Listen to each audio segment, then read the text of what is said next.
네, 오늘은 한 번만 회개했더라면 이라는 제목으로 말씀을 전하도록 하겠습니다.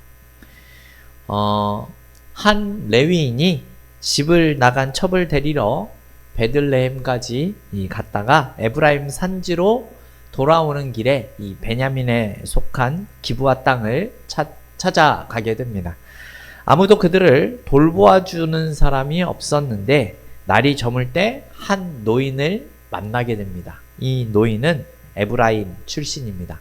그래서 이 노인은 그래도 이 지역 사람들보다 훨씬 훌륭한 사람으로 보여집니다. 왜냐하면 아무도 이들을 대접하는 사람이 없었지만 이 노인만은 많이 이 나그네들을 대접했기 때문에 그렇습니다.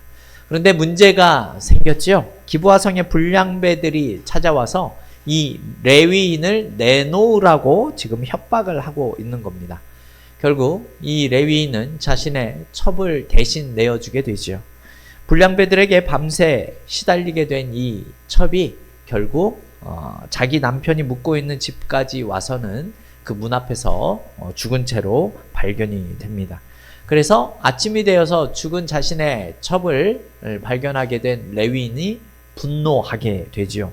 그러나 거기서는 그 두려움에 아무런 소리도 내지 못했었던 레위인이지만 조용히 시체를 들고 와서는 아무도 생각하지 못한 아주 잔인한 일을 벌이게 됩니다. 시신을 12토막을 낸 것입니다. 그래서 그것을 이스라엘 지파 12지파에게 각각 하나씩 보내게 됐다라는 것이죠. 우리가 여기서 중요하게 생각해야 할 것은 왜 레위인이 이러한 행동을 했느냐라는 것에 있습니다. 지금 레위인이 이렇게 행동하는 것은 나름의 메시지가 있다라는 것이죠. 그가 그 행위를 통해서 전하고자 하는 메시지는 이것입니다. 이 여인을 죽인 자들을 처벌하는 그 전쟁에 참여하지 않는 지파는 여호와의 저주를 받아서 이 시체들처럼 쪼개지게 될 것이다 라는 이런 암시를 하는 내용이다 라는 겁니다. 한참 이후에 일어나는 일이지만 사무엘상 11장에 보면 이와 비슷한 모습이 나타나게 됩니다. 이때 이 암몬 사람들이요, 이 길르앗 야베스를 쳐들어오게 됩니다.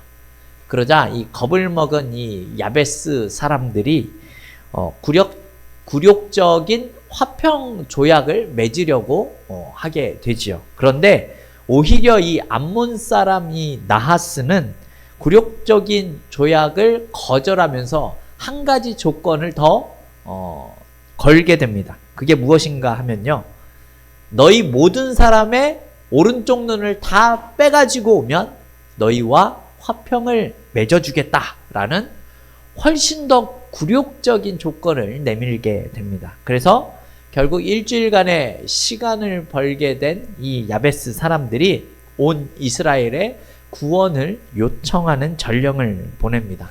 그런데 이 소식을 밭에서 소를 몰고 돌아오는 이후에 이 이스라엘의 초대 왕이 되는 사울의 귀에 들어가게 되죠. 사울이 이 소식을 듣고 무슨 행동을 하게 됐냐 하면요, 한 겨리에 소를 잡아서 그 소의 각을 뜹니다. 한 겨리라는 것은 우리가 밭을 갈 때 두 마리가 이렇게 같이 밭을 가는 것 혹시 보신 적 있으십니까? 이 두 마리를 한 겨리라고 합니다. 그러니까 이 소 두 마리를 잡아서 각을 뜨게 됩니다. 소를 이제 소고기 덩어리를 각을 떠서 각 지파에게 사울이 다 보내게 되는 거죠. 여기서 하는 말은 사무엘과 이 사울을 따르지 않으면 너희들이 가진 소들도 이와 같이 될 것이다 라는 의미로 그 소의 조각들을 보내게 되는 겁니다. 이것이 단순히 소고기를 구워 먹어라 라는 뜻으로 보낸 것이 아니다 라는 거죠. 사울 자신과 사무엘 선지자를 따라서 야베스를 침공한 이 암몬 자손들을 벌하는 전쟁에 참여하지 않는 자들은 이렇게 될 것이다 라는 메시지를 보냈다라는 겁니다. 결국 이렇게 해서 이스라엘 자손이 30만 명이 모이고요, 유다 자손이 3만이 모여서 33만이 모이게 됩니다. 결국 이 33만이 암몬을 물리치게 되고 이후에 사울은 이스라엘의 왕이 되게 됩니다. 지금 이 레위인은요, 자기 첩을 죽인 기브아 사람들에게 복수를 하기 위해서 아주 잔인하고 아주 무서운 방법을 동원해서 지금 이스라엘 백성들을 끌어들이고 있는 겁니다. 자신의 복수를 위한 전쟁을 지금 하고 있다라는 겁니다. 개인의 복수를 위해서 이스라엘 지파 전체를 총동원하는 그런 전쟁을 벌였습니다. 아주 끔찍한 방법을 동원해서 그렇다는 겁니다. 이 부분에서 우리가 분명히 짚고 넘어가야 할 점이 있는데요. 그것이 무엇인가 하면 진실로 이 첩을 죽게 한 장본인이 누구인가 하는 점입니다. 이 지금 레위인은 첩을 누가 죽였는가라고 생각을 하고 있냐 하면 기브아의 불량배들이 자신의 첩을 죽였다라고 생각합니다. 그러나 우리는 이 사건이 어떻게 시작이 되었는지를 이미 잘 알고 있습니다. 직접적인 살인은 기브아의 불량배들이 한 것이 맞지만 그 여인이 죽을 수밖에 없도록 내어준 사람은 바로 레위인 자신이었다라는 것이죠. 회개할 줄 모르고 이 개인적인 복수를 위해서 시체를 토막내어 이스라엘 사방에 알리게 된 겁니다. 여러분, 이렇게 여인의 토막난 시체를 받아든 이스라엘 지파의 반응은 어떠합니까? 우리 오늘 본문 1절의 말씀을 같이 한번 읽어보도록 하겠습니다. 1절 우리 좀 띄워주시겠습니까? 네, 함께 읽겠습니다. 이에 모든 이스라엘 자손이 단에서부터 브엘세바까지와 길르앗 땅에서 나와서 그 회중이 일제히 미스바에서 여호와 앞에 모였으니. 아멘. 여러분, 레위 사람이 보낸 이 토막난 시체를 보고 이스라엘 모든 지파가 미스바라는 곳에 모이게 됩니다. 여기서 미스바는 입다, 사사 입다의 이야기에 나오는 그 길르앗의 미스바와 다른 요단강 서쪽에 위치하고 있는 곳입니다. 이때 이스라엘 백성들이 단에서부터 브엘세바까지 길르앗 땅에 나왔다라고 이렇게 표현을 하고 있죠. 단과 브엘세바라는 의미가 어떠한 의미냐면요, 이스라엘이라는 나라도 좀 길게 남북으로 뻗어 있지 않습니까? 단과 브엘세바는 이스라엘의 북단과 남단을 뜻하는 말입니다. 즉 우리나라로 따지면 백두에서 한라까지 뭐 이런 의미인 것이죠. 이스라엘 사람들은 자신들의 땅 전체를 이 단에서부터 브엘세바까지 이렇게 표현을 하는 경우가 성경에 많이 등장을 합니다. 또 길르앗은 요단강 서편에 있는 곳입니다. 그래서 단에서 브엘세바까지 이스라엘 백성들이 다 모였다라는 것은 이스라엘이 지금 총출동했다라는 의미이지요. 길르앗 땅도 같이 이야기함으로써 이러한 사실을 더욱 증거하고 있다라는 겁니다. 물론 기브아의 불량배들이 속해 있는 베냐민 지파는 제외되었습니다. 이렇게 해서 모인 이스라엘 백성이 얼마나 되었다라고 지금 이야기합니까? 2절 말씀을 보게 되면 이 이스라엘 모든 지파의 어른들은 하나님의 백성의 총회에 섰고 칼을 빼는 보병의 숫자가 40만이다 이렇게 이야기를 합니다. 40만.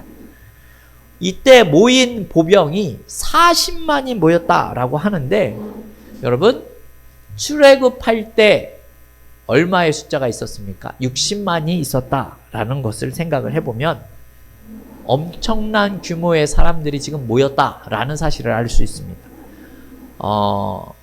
많은 사람이 모인 것은 좋은데요, 우리가 한번 생각을 해봤으면 하는 내용이, 이렇게 엄청난 숫자가 모인 것이 이 지금 이방 족속의 위협으로부터 자신들을 보호하기 위한 목적으로 모인 것이 아니라 지금 자신의 동족과 전쟁을 벌이기 위해서 모인 숫자가 40만이나 되었다라는 겁니다. 여러분, 이 전쟁의 싸움이 이미 결정된 것처럼 보이지 않습니까? 그죠? 그러면서 어떻게 표현을 하냐면요. 1절을 보면 여호와 앞에 모였다 이렇게 표현을 하는 내용이 나오고요. 2절에서는 하나님의 백성의 총회에 섰다 이런 표현을 하고 있습니다.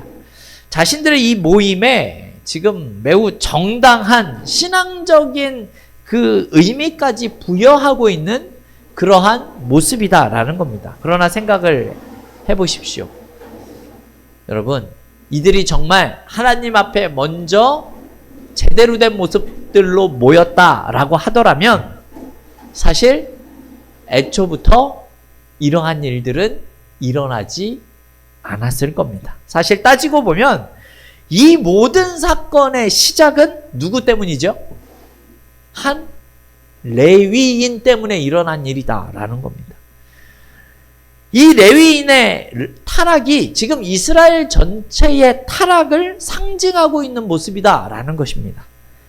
그런데 자신들의 불신앙은 뒤로 숨겨버리게 되죠. 그리고 다른 사람들의 잘못만을 심판하고 징계하겠다라고 하면서 40만이 모여 있는 겁니다. 제가 이런 말씀을 드리는 것은 이 기브아 사람들의 죄를 덮어두라라는 의미가 아닙니다. 그들을 징계할 수 있지요. 그런데 그들을 징계하되 이것을 계기로 전 이스라엘 자손이 자신들을 돌아보는 계기로 삼을 수 있어야 했다라는 것입니다. 그런데 보십시오. 자신들의 죄는 다 뒤로 합니다.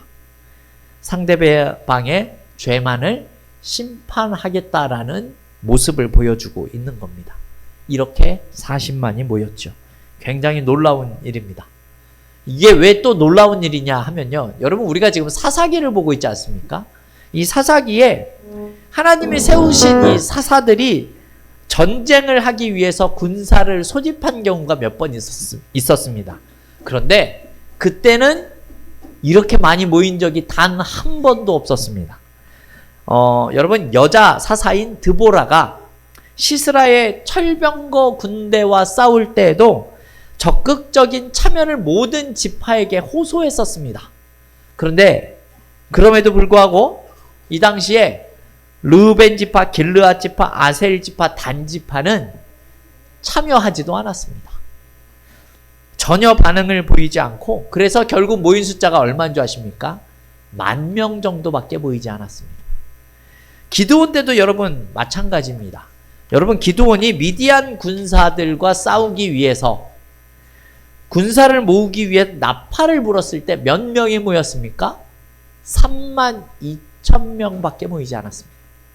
심지어 에브라임 지파는요, 필요할 때는 정작 동참을 하지도 않고 있다가 전쟁이 다 끝나고 나니까 왜 우리를 부르지 않았느냐라는 황당한 이야기를 했을 정도입니다.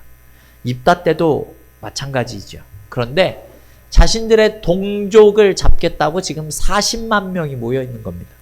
사사기 시대를 통틀어서 이스라엘이 이처럼 모였었던 때가 이번 단 한 번밖에 없다라는 겁니다. 여러분, 이게 의미하는 바가 무엇인 줄 아십니까? 이들은요, 정작 싸워야 할 싸움에는 싸우지 않았습니다. 모이지 않았습니다. 그런데 굳이 그렇게 하지 않아도 될 일에는 목숨을 걸고 모이고 있다라는 겁니다.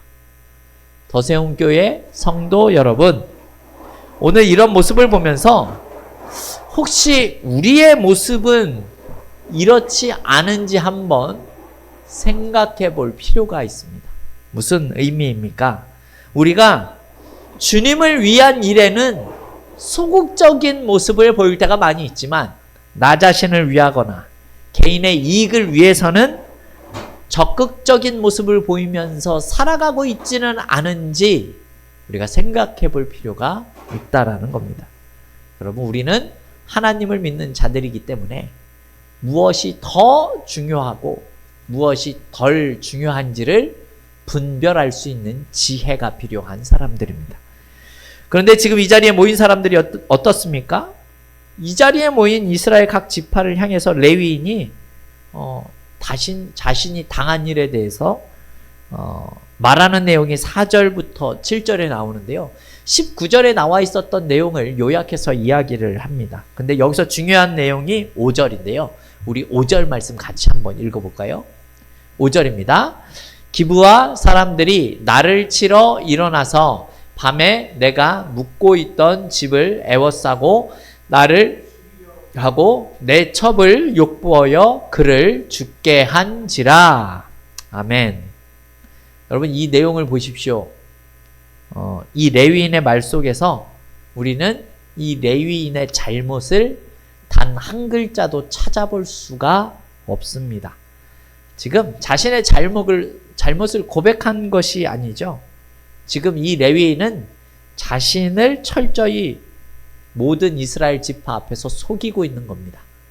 레위인이 자신에게 불리한 정보는 숨기고 자신이 당한 위협은 굉장히 과장해서 이야기를 하고 있다라는 것이죠. 이 일의 근본적인 원인이 나로부터 시작됐다라는 사실은 말하지 않고 있다라는 겁니다. 더 과장하고 확대시키지요. 5절 말씀을 보면 이 일의 책임을 기브아의 불량배다라고 표현을 하지 않고 어떻게 사용합니까? 기브아 사람들이라고 표현을 하는 겁니다. 엄연히 다른 이야기입니다. 기브아의 일부의 불량배를 지칭하는 것이 아니라 기브아의 모든 사람들을 뜻하는 말이 되었기 때문에 그런 것이죠. 지금 기브아라는 모든 사람들을 공격 대상으로 삼고 있는 내용이다라는 겁니다. 그래서 이 행동을 보면 이스라엘 지파 전체를 지금 전쟁으로 몰고 가기 위해서 철저하게 선동하고 있는 모습입니다. 여러분 사실 이런 모습을 보면 뭔가 자신의 원한을 복수하는 것처럼 보이죠. 그죠? 근데 성경은 여러분 복수를 금하고 있습니다. 근데 사실 이런 내용이 또 나와요. 무슨 말인가 하면 여러분 동해보복법이라고 들어보셨습니까? 동해보복법. 동해보복법이라는 것이 성경에 나옵니다. 편하게 우리가 잘 아는 말로 이야기를 하면 이런 겁니다. 눈에는 눈, 이에는 이입니다. 이렇게 말하니까 잘 이해가 되시죠? 눈을 다치게 한 자에게 눈만 다치게 하는 겁니다. 이를 다치게 한 자에게는 이만 다치게 하는 것. 동해보복법. 근데 여러분 오해하지 말아야 하는 것은요. 동해보복법은 복수를 정당화하자라는 취지가 전혀 아닙니다. 이것은 더 과한 복수를 하지 말라라는 의미입니다. 그러니까 이런 거죠. 어떤 사람이 나에게 눈을 다치게 만들었습니다. 그러면 그 사람에게 보복할 수 있는 기회가 주어진다면 여러분 눈만 다치게 할 사람이 누가 있겠습니까? 그렇지 않습니까? 그게 인간의 악한 심리가 그렇다라는 겁니다. 그렇기 때문에 성경은 이것을 알고 금지하고 있는 것이 바로 동해보복법이다라는 겁니다. 사실 성경은 복수를 기뻐하지 않습니다. 예수님도 복수를 금지하셨어요. 왜냐하면 원수 갚는 것이 하나님께 있다라고 말씀을 하셨기 때문에 그렇습니다. 원수 갚는 것이 하나님께 있다. 여러분 이 사실을 우리는 조금 기억할 필요가 있다라는 것이죠. 무언가 나에게 좋지 않은 일을 하는 사람이 있다면 대신 우리가 복수할 것이 아니라 그것을 가지고 하나님께로 가지고 가는 겁니다. 하나님 이런 일을 만났습니다 라고. 그러면 여러분 그 일을 지금 당장 내가 원하는 시간은 아니더라도 하나님은 그 사실을 기억하시고 그에 합당한 보응을 하시는 분이 바로 하나님이십니다. 그러니까 여러분 이것이 중요한 이유는 공동체 안에서도 이러한 일들이 일어날 수 있기 때문에 그런 거예요. 같은 우리 성도들끼리 어떤 다툼이나 어려움을 만날 때가 있습니다. 거기에 대해서 서로 적대시하고 보복을 하는 것을 성경은 금하고 있기 때문에 여러분 그러한 일들을 서로 화해하고 푸는 것이 가장 좋은 일이고 그렇지 않더라도 하나님 앞에 맡기는 것이 우리에게 있어서 가장 좋은 방법이다라는 겁니다. 여러분 이러한 의미에서 우리가 싫어할 수 있는 말이지만 우리는 하나님 앞에 좋은 것을 심어야 한다라는 사실을 깨달을 수 있게 되는 겁니다.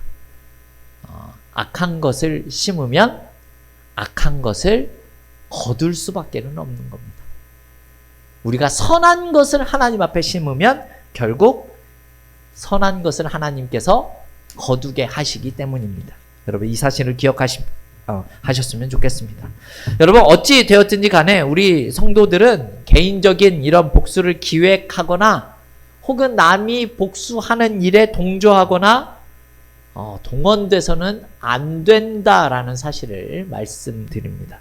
말이 조금 길어졌죠? 그래서 여러분 제가 하고 싶은 내용이 말이 무엇인가 하면요. 오늘 본문을 통해서 우리는요. 우리 자신의 죄를 깨닫는 자만이 회개에 이를 수 있다라는 사실을 기억을 해야 한다라는 겁니다. 여러분 이 모습이 없기 때문에 지금 어떠한 결과가 나타나게 됩니까? 결국 이 레위인에게 속은 이스라엘 모든 지파가 잘못된 결정을 할 수밖에 없게 되었다라는 겁니다. 이 레위인의 설명을 듣고 이 모인 40만 명이 기브아를 공격하기로 결정을 내렸다라는 겁니다. 8절에서 11절을 보면 이런 내용이 나옵니다. 한 사람도 자기 집으로 돌아가지 말아라. 그리고 이스라엘 각 지파에서 100명에 모였으면 10명을, 1000명이 모였으면 100명을, 즉 사람의 11조대로 모으고 그 사람들을 위해서 양식을 모아서 기브아 성읍을 쳐야 한다라고 결정을 내렸다라는 겁니다. 이후의 이야기이지만 훗날 사무엘 선지자가 그랬던 것처럼 이 미스바에 모여서 민족이 옷을 찢고 회개하는 일들이 그 일에 이들의 의견이 일치했다면 여러분 이와 같은 비극은 나타나지 않았을 것이고 하나님께서 이들의 모습을 훨씬 더 기뻐하셨을 것입니다. 하지만 이들은 지금 잘못된 결론을 도출하는 잘못된 결정을 하게 되었다라는 겁니다. 더세움교회 성도 여러분 말씀을 마칠 텐데요. 오늘 본문이 우리에게 교훈하는 바는요. 기브아의 불량배나 기브아 사람들이나 베냐민 지파가 잘했다라는 이야기가 절대로 아닙니다. 지금 레위인 이 한 사람 때문에 일어나게 된 영적인 이 도덕적인 타락으로 이스라엘 백성들 모두가 전쟁에 휘말리게 되었다라는 겁니다. 엄청난 피해가 사륙이 나타나게 된다라는 겁니다. 이 레위인이 먼저 자신의 그 부족함을, 연약함을 돌아볼 줄 아는 모습이 있었다면 여러분 이러한 모습이 절대로 일어나지 않았다라는 말씀을 드리는 겁니다. 한 사람의 비극이 한 나라의 비극으로 바뀌는 이런 모습이 나타나지 않을 수 있었다라는 겁니다.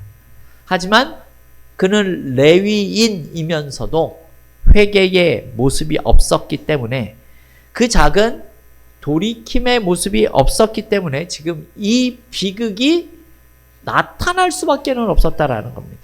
성도 여러분, 많이 말씀을 드렸지만 이러한 모습은 이스라엘의 영적인 상태를 그대로 보여주고 있는 모습이다라는 겁니다.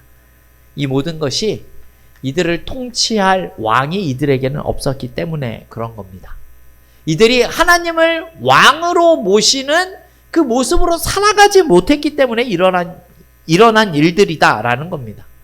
이들은 그저 자기 생각에 좋은 대로만 행하는 모습밖에는 없었다라는 겁니다.